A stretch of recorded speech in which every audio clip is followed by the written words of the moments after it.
তো এই রবিবার আজকে তো এই যে বসিয়ে দিয়েছি ভাত উনুনে। তারপর এবার তুলতে যাবো আমি শাক। তো চলুন দেখাচ্ছি আপনাদেরকে। এই যাচ্ছি এখন, এই যে শাক তুলবো। তো চলুন আপনাদেরকে একটু দেখাই। আজকে তুলবো পালং শাক। এখানেও আছে পালং শাক, এগুলো হচ্ছে ছোট, এগুলো এখন তুলবো না। যেগুলো একটু বড় হয়েছে সেগুলোই নেবো আমি। তো চলুন আপনাদেরকে একটু দেখাই।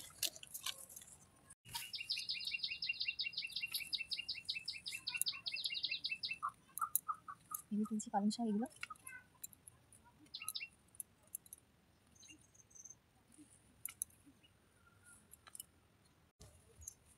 এই সাইডে পালং শাকগুলো তুলবো। এগুলো বেশ বড় বড় হয়েছে, এগুলোকে আমি তুলে নেবো। এই যে পালং শাক।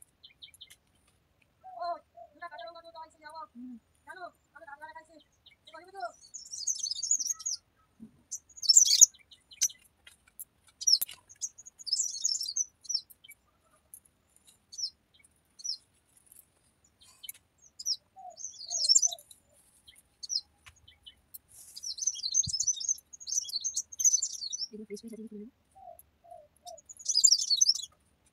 পালং শাক দিয়ে আর কচু দিয়ে বেগুন টেগুন দিয়ে সব রকম একটা সবজি হবে।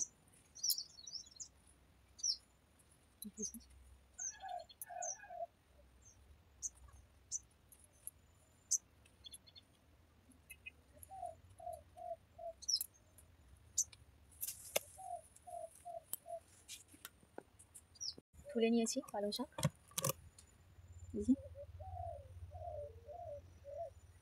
এই সাইডেও আছে।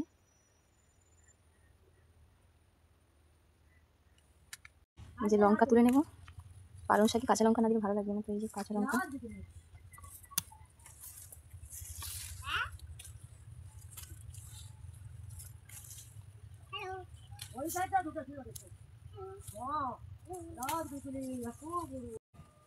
এবার তুলবো এই যে লঙ্কা, প্রচুর লঙ্কা যে পেকে গেছে গাছে, তোলা হয়নি।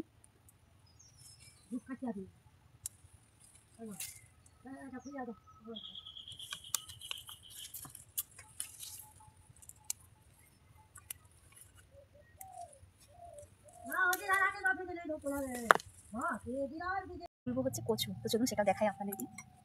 বসে পড়েছি আমি ছোট্ট পেকে নিয়ে।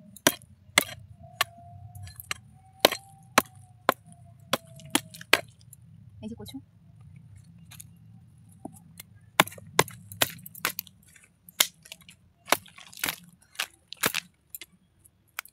এই যে হয়ে গেছে কচু তোলা। একটা হয়েছে, আর একটু অল্প কিছু তুলে নেবো।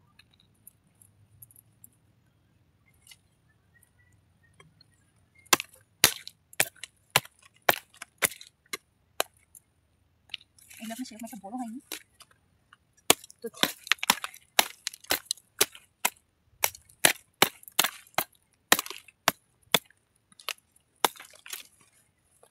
এই যে হয়ে গেছে কচু তোলা।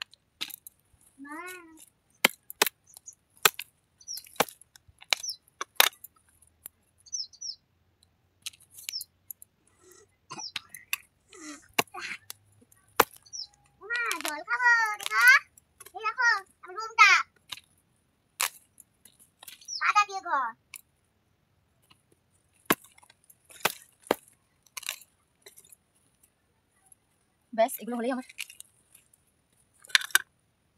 হয়ে গেছে তোলা। এবার এগুলোকে ভালোভাবে পুকুরে ধুয়ে নেব, ধুয়ে নিতে হবে এগুলো। তো চলো এগুলোকে ধুয়ে নেওয়া যাক, তারপরে দেখাচ্ছি। বেশ করে ধুয়ে নিয়ে চলে এসেছি কচুগুলোকে। এবার এটা জল ঝরে যাক।